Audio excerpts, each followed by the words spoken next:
Hi everyone, it's been some time. About a year ago, I made this doll of Zack from Angels of Death, and it was about time I made Rachel. If you don't know Angels of Death, it's a pixel horror game that later got a manga, a novel and an anime. And like for Zack, I went mostly with the anime look mixed with my own style. At first, I had to think of a base doll. I knew I didn't want to use an Ever After High doll because of the thin body, and then I thought about using an Obitsu doll, but felt like she was too fragile after all. Plus, the anime head looked weird next to Zack. I then thought about using the spare A-Zone body I had. The articulation is okay, and I liked how it looked next to Zack.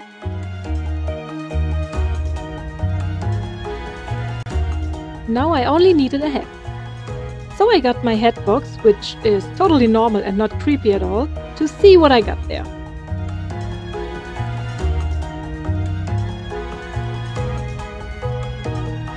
The heads in there are all kinds of different companies I got with doll lots from eBay. I knew I didn't want an anime head, nor did I want inside eyes. So these two were the final heads to choose from. I decided to use this Chinese doll called Kuon, I think, and started with the face. First of all, I had to color match the skin to the body. The head was much more rosy, so I gave it a first quick blush with yellow pastel.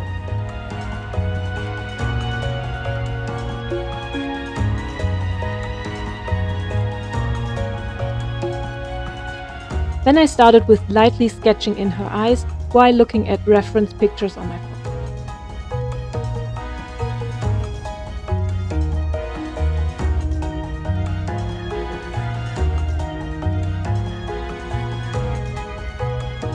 I use a white pastel pen to draw the whites of the eyes, because it is very opaque with just 1 or 2 layers.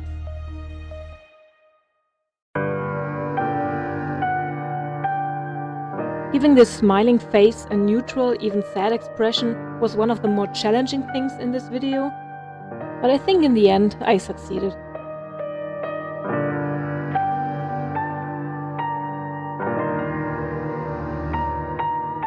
While I'm trying to paint the eyes in a way that Dr. Danny would love, let's talk about the future of doll YouTube.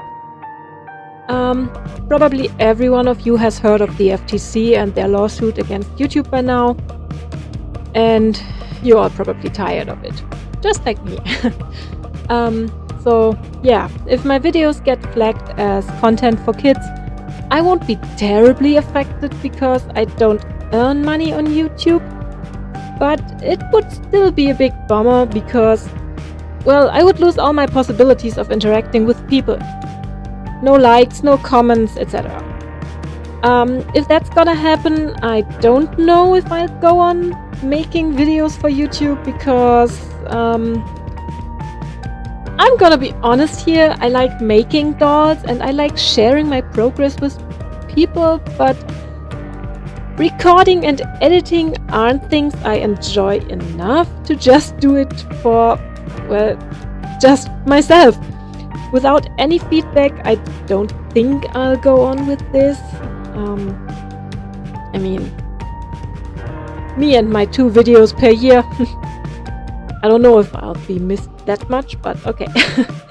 Yeah, I still hope the doll community won't be as affected as people feel right now, because it would be really sad to see all these channels vanish into thin air. Yeah, I guess we will know more next month. And now I really wish I wouldn't have taken so long with this doll. Yeah, she has been a work in progress for months now. At least she'll be out there now, I guess.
something new this time.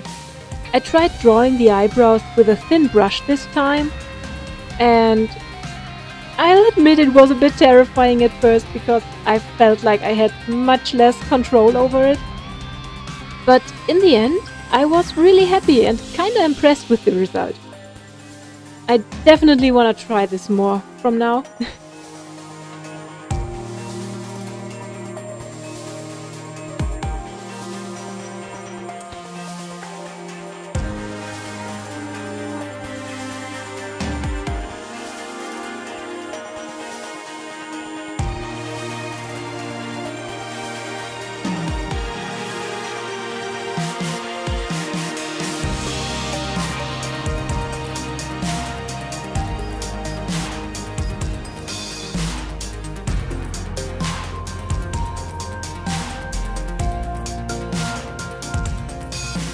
Time for clothes. Since these dolls fit Monster High boy clothes pretty well, I used the base pattern by DG Requiem on Etsy for the shirt and the shorts. I really wish sewing would be as fast and magical as the editing makes it look. Unfortunately not. Since I didn't find a fabric with small enough stripes, I painted them myself with a fabric marker before I sewed everything together and added snaps in the back to close it.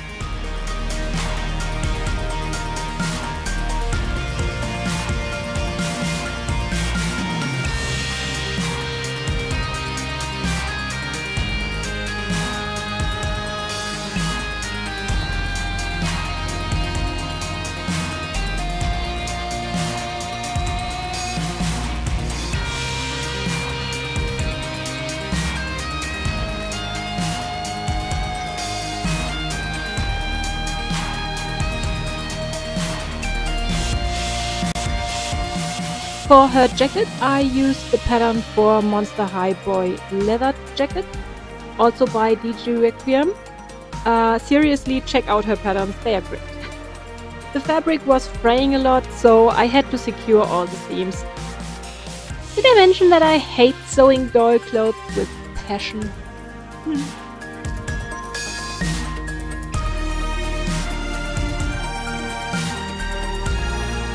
I modified the sleeves a bit to give her a slightly gathered look like in the artwork.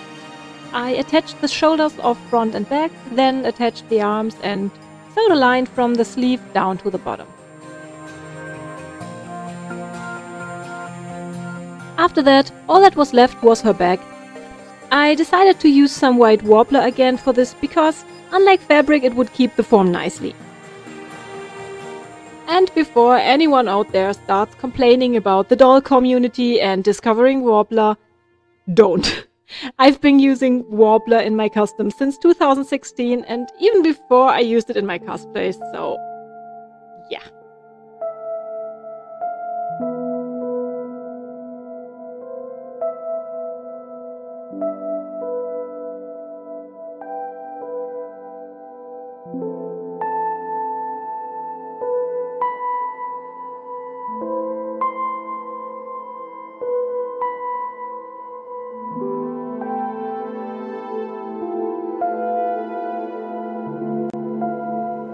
I painted it black, which you can hardly see because I'm an idiot and didn't watch my screen.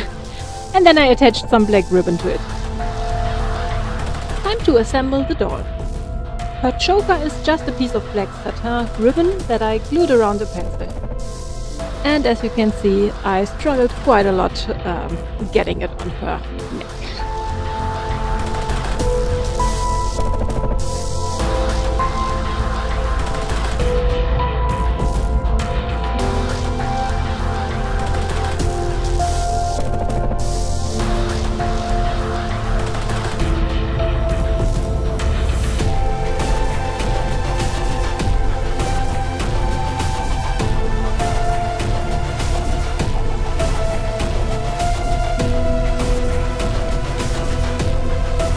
Her shoes are bought from Hello Cool Cat on Etsy, and I made her a wig from brushed out acrylic yarn.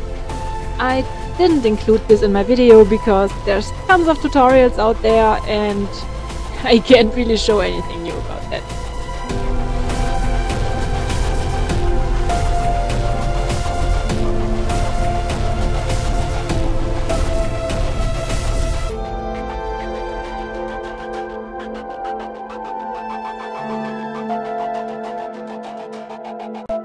So, here she is.